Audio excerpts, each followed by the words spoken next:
안녕하세요. 말씀베이커리 365번째 시간 기도하심을 시작하겠습니다.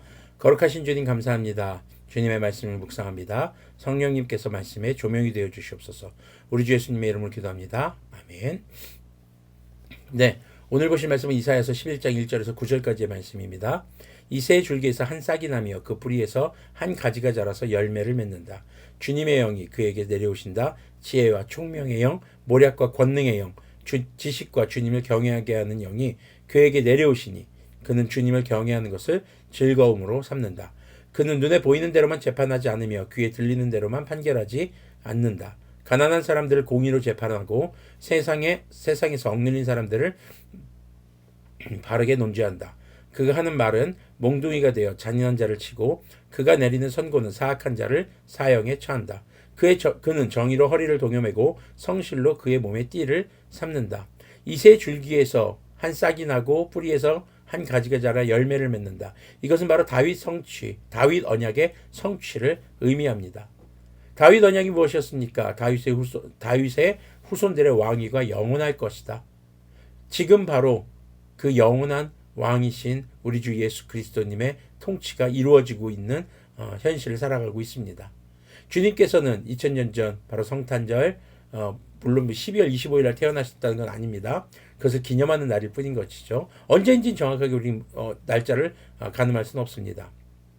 하지만 이 땅에 육신을 입고 이 땅에 오신 하나님, 바로 성자 하나님, 우리 주 예수님, 임마누엘의 주님, 그 주님을 통해서 다윗 언약은 성취되었고 그것은 이스라엘에만 국한된 언약이 아니라 온 인류를 향한 하나님의 정의로 다스리는 나라, 바로 하나님의 나라가 올 것에 대한 언약의 성취였죠. 그렇게 예수님께서 이 땅에 오심으로 구약에 예언된 모든 예언들이 이루어졌고 우리는 이제 앞으로 오실 예수님의 나라, 우리 주님의 나라를 기다리고 있는 것이죠.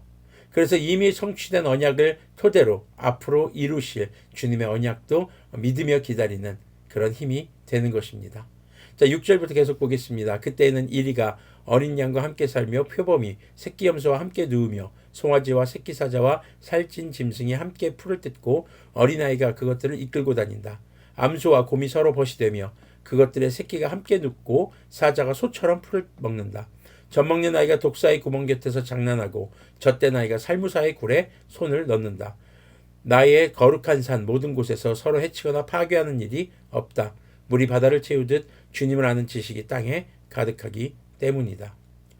앞으로 오실 주님의 나라는 어떤 나라인지 묘사하고 있습니다. 평화의 나라, 짐승들과 사람들 사이에 분쟁과 다툼이 없는, 마치 하나님께서 천지를 창조하실 때 아담과 하와가 살던 에덴 동산과도 같은 그런 모습으로의 회복이 예언되어 있습니다. 오늘 우리가 좀 눈여겨볼 내용이요. 9절의 말씀입니다. 주님을 아는 지식이 땅에 가득하기 때문이다. 자, 주님을 아는 지식이라는 것은 바로 하나님께서 계시하신 말씀을 통해서 우리가 주님을 온전히 알아가는 상태, 그렇게 주님을 대면하는 상태가 되는 것이죠. 사실 우리가 이 땅에서는 하나님의 말씀 성경을 통해서 이렇게 계시된 말씀만을 알게 되지만 우리 주 예수님 다시 오실 때에는 우리가 주님을 대면하고 주님을 완전히 알아가게 될 것입니다. 그때에는 어떤 다툼도 또 어떠한 공격도, 심지어는 짐승들이 사람을 공격하게 된 이유가 뭐였습니까? 인간의 범죄였거든요. 그래서 이런 평화로운 나라는 모든 죄를 사하시고 그리고 정말 하나님을 끝까지 믿음을 잃지 않고 주 예수님이 오실 날을 기다리며 주님의 자녀로서 살아갔던 사람들에게 주어지는 놀라운 선물이 되는 것입니다.